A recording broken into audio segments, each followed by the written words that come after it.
Hello guide, मैं Arun Kumar Chaudhary, nursing tutor. आज हम पढ़ेंगे बलगम। बलगम हो जाता है तो उसको किस प्रकार से अपन ट्रीटमेंट करेंगे और कौन कौन से आपको मेडिसिन दी जाती है। ये आपको वीडियो आपको लास्ट तक देखना है, आपके एग्ज़ाम के लिए भी बहुत महत्वपूर्ण होगा। सबसे पहले स्टार्ट करते हैं अपन। दुनिया का विरोध करे तो तुम डरना मत, क्योंकि जिस पेड़ पर फल लगते हैं दुनिया उसी को क्या करती है, पत्थर मारती है। इसी के साथ अपने आज की क्लास स्टार्ट करते हैं। बलगम क्या होता है? बलगम क्या होता है? आपने सुना है ना, बलगम को कफ या स्पुटम भी कहा जाता है। इसको बलगम को क्या कहते हैं? अपन कफ कहते हैं या स्पुटम कहा जाता है। जैसे आपको कफिंग हो गई, फीवर जुकाम वगैरह हुआ है तो उसके लिए अपन क्या हो जाता है, वो बलगम बन जाता है। स्पुटम, उसको अपन क्या बोलेंगे? स्पुटम भी उसको कहा जाता है। जब यह गले या फेफड़ों में जम जाता है तो बहुत सारी समस्याओं का क्या करना पड़ता है, आपको सामना करना पड़ता है। आपको बोलने में दिक्कत रहती है, खाने में पीने में भी दिक्कत रहती है यदि आपको बलगम आपके फेफड़ों में जमा हो जाता है तो। बलगम का निर्माण एक विशेष प्रकार की परत के द्वारा होता है जिसे म्यूकस परत कहते हैं। उसको कहते हैं म्यूकस मेम्ब्रेन कहा जाता है उसको। यह म्यूकस परत कई अलग अलग क्या होता है, ऑर्गन में होती है, अंगों में होती है। जैसे किस किस से मिलती है? ये माउथ, थ्रोट गले में होती है, माउथ मुंह में होती है, नोज नाक में होती है, और फेफड़े लंग्स के अंदर होती है। ठीक है। फिर बलगम जमने के कारण क्या क्या है? यदि आप स्मोकिंग करते हो तो बलगम जमेगा। अस्थमा होता है तो बलगम जमेगा। एसिड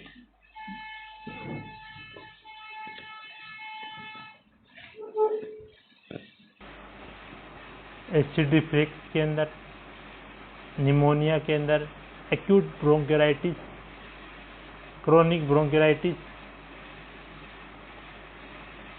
और क्रोनिक ऑब्स्ट्रक्टिव पल्मोनरी डिजीज के अंदर ये देखने को के कारण क्या हो जाता है, आपको बलगम जमा हो जाता है। ठीक है।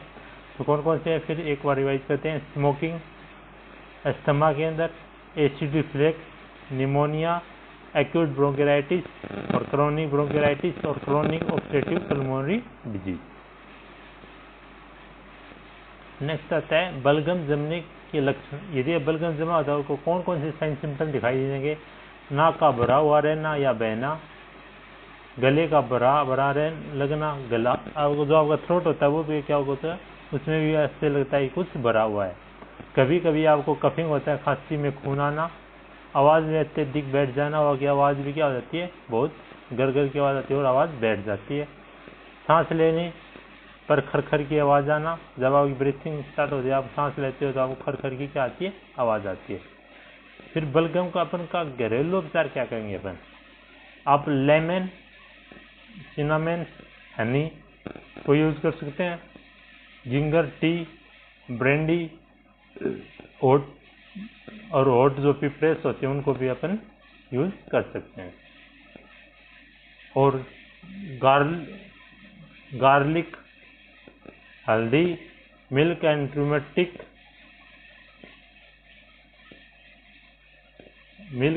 हल्दी और गार्लिक लहसुन से भी हो सकता है, और हनी और फ्लेक्स सीड्स, इनसे भी आपका बलगम दूर हो सकता है। ये क्या है आपके घरेलू उपचार। अब पढ़ेंगे अपन हर्बल ट्रीटमेंट कौन कौन से होते हैं। तो इसमें आपकी आती है एक वास्ट सिरप। कौन सी आती है? Vast syrup. इस सिरप को आधा तोड़ा वसिका, यह क्या होती है? आधा तोड़ा वसिका होती है। ये क्या होती है? हर्बल सिरप होती है।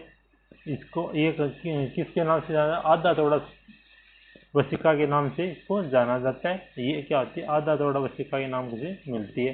हर्बल सिरप होती है, बहुत ही आयुर्वेदिक सिरप होती है, बहुत ही हेल्पफुल होती है। इससे जल्दी क्या हो जाता है, सुधार होता है। ये सिर्फ आयुर्वेदिक होती है, ये हिमालय कंपनी के द्वारा बनाई जाती है। डोज क्या होती है इसकी? 5 ईयर के सामान्य बच्चों की 2.5 ml TDS दिन में 3 बार दी जाती है, और सामान्य जो वयस्क होते हैं उसको 5 ml BD दिन में 2 बार दी जाती है, और जिसे ज़्यादा बलगम हो उसे 5 ml TDS दिन में 3 बार दी जाती है। बहुत ही यूजफुल हेल्पफुल होती है, इसीलिए अपन इसका यूज कर सकते हैं। नेक्स्ट आती है अपनी कोफ्लेक्स सिरप। यह भी आयुर्वेदिक सिरप होती है। इसमें कई प्रकार के हर्बल वस्तुओं का इस्तेमाल करके बनाया जाता है। ये पवित्र तुलसी, शहद और मूलटी की बनती है।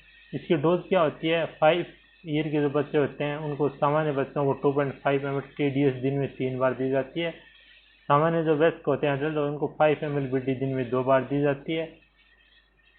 और यदि जिसको ज़्यादा बलगम होता है तो ये 5 ml TDS दिन में 3 बार दी जाती है। अब आता है एलोपैथिक ट्रीटमेंट। एलोपैथिक ट्रीटमेंट एक आती है स्टेप्टिल्स। कौन से आती है? स्टेप्टिल्स। ये गोली आपको टेस्ट में, छाती में जमे बलगम को आसानी से क्या कर देती है? निकाल देती है। इस गोली के अंदर क्या होता है? अमीमेक्सोल हाइड्रोक्लोराइड। अमीमेक्सोल हाइड्रोक्लोराइड इसके अंदर प्रेजेंट होता है। ये एक प्रकार की फिजिशियल डेमेंशिलियन दवाई होती है या मेडिसिन होती है, जो कि म्यूकस परत का एक जो सुरक्षात्मक परत को क्या देती है? बना देती है, जिसकी वजह से दर्द व इन्फ्लामेशन क्या हो जाता है? कम हो जाता है। कौन सी टेबलेट से? स्टेप्टिल्स से। ये एक एलोपैथिक कौन सी होती है? ट्रीटमेंट होता है। क्या नाम इसका? स्टेप्टिल्स। डोज कितनी होती है इसकी? ये गोली दिन में 2 बार दी जाती है।